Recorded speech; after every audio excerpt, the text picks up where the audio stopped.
Olá pessoal, mais uma vez, né? Estamos aí para a gente dar continuação, fazer a continuação da continuidade do nosso assunto de fração, tá? Então assim, gente, na aula passada eu só coloquei para vocês a questão das formas de identificação da fração, né? Que é muito importante. Na nossa aula de hoje nós vamos ver os tipos de frações, né? Deixa eu colocar aqui tipos de frações.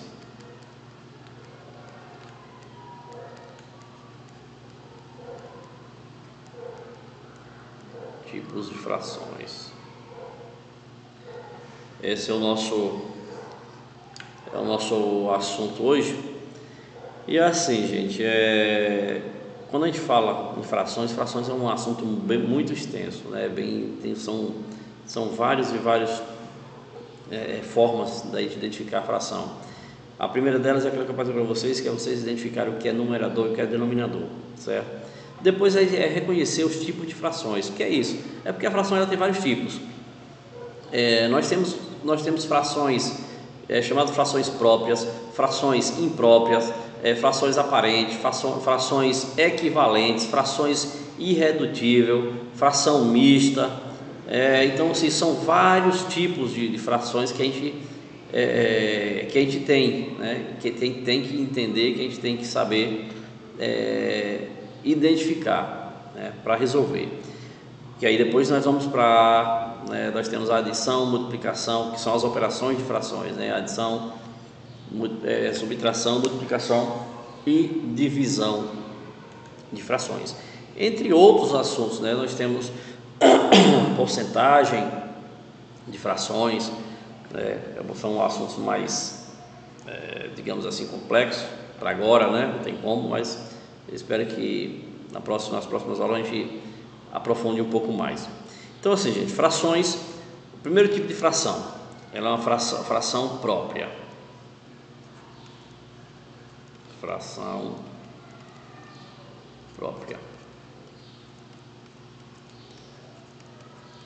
A fração própria, ela acontece quando? Quando é que eu sei que uma fração é própria? Por exemplo, a fração própria é quando nós temos o numerador, que é a parte de cima, é menor do que o denominador.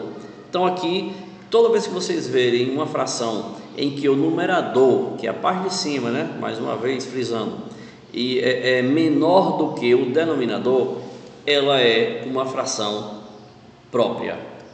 Nós chamamos ela de fração própria, certo? Então, quando o numerador é menor do que o denominador. É o contrário da fração imprópria. A fração imprópria, deixa eu colocar o nome aqui, fração imprópria,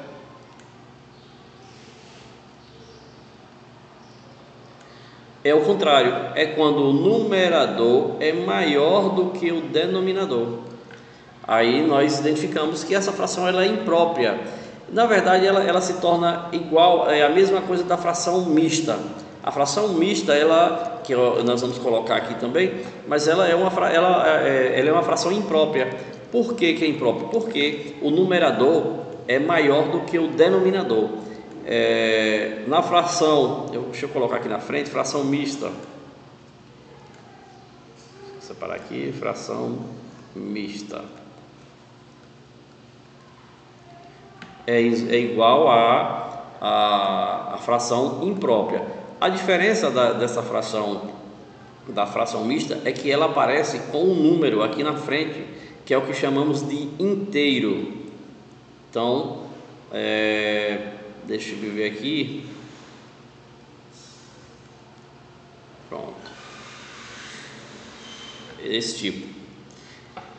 Fração mista, ela é praticamente da mesma forma da fração imprópria, tá bom? Quando o numerador, nós temos o número aqui do lado, mas esse número do lado aqui ele significa um número inteiro.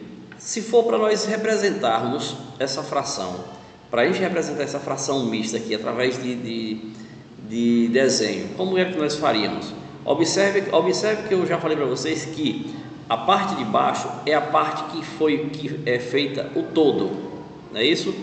Aí a gente falou, mas como é que eu tenho tudo aqui só dividido, vou dividir em 4 partes, sendo que eu tenho 7, foi consumida 7. Pronto, exatamente isso. A fração mista, ela aparece com esse número 2 aqui na frente que eu coloquei, né? Não necessariamente o número 2, mas pode ser qualquer número. E aqui, ó, esse número 2 aqui significa 2 inteiros. Ou seja, eu tinha 2 inteiros, né, 2 pães inteiros, vamos colocar assim, e os dois foram divididos, cada um em 4 partes, né? E a parte de cima, que é, como eu já falei, que é a parte que foi consumida, ou seja, eu tinha 2 pães, dividi em 4 partes cada um, e dessas ele fez um total de 8 pedaços, e desses 8 pedaços foram consumidos 7 pedaços. Então a fração mista ela representa dessa forma: 2 inteiros aqui, ó, 2 inteiros de quanto? Por que 4? Porque o denominador é 4, ó. Então 2 inteiros, não é isso mesmo aqui, ó, observa o desenho, 2 inteiros, e desses 2 inteiros, cada inteiro foi dividido em